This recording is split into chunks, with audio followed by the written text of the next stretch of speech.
Here we got a 1968 Ford Mustang Colbra GT. It's like got a high output 289 in it, I think. I'm not sure what the engine is in this. That's not a 289, it's bigger. It's bigger than a 289. Yeah, don't touch. Yeah, I don't believe that. Wimbledon white, huh? Colbra jet. U.S. Army. It's got the 4-speed Hurst shifter in there. You see the instrumentation. The instrumentation in these cars is so much ahead of its time. As a matter of fact, a lot of cars were, you know, even the Oldsmobile Toronado, and of course the fastback design with the louvers. There's a blind spot when you're driving, but it still looks way cool. You know, it looks like a fast car just sitting there. So, go Army. Nice stance, nice wheels. Much better wheels than came with. I was wondering for everybody, pretty much upgraded wheels back then.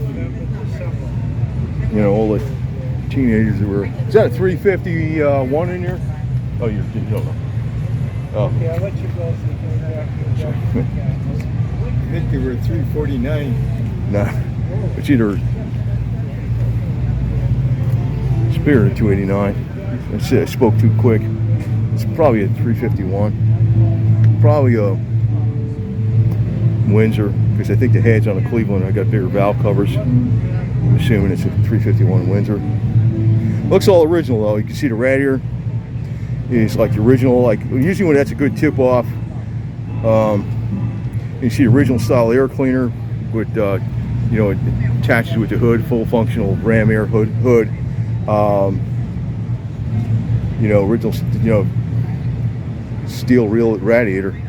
The 66, you know, they improved by 68. They made this car a lot more beefy, so you couldn't, you know, 66 you'd have a hard time putting in a bigger engine. 289 was pretty much your limit unless you're really stuffing them in there, because a friend of mine stuffed a 351 in his 66 Mustang, and it turned out he had to put the 289 exhaust on there. He couldn't fit 351 headers or exhaust or 289 headers, and he wound up having to put 289 exhaust manifolds on it.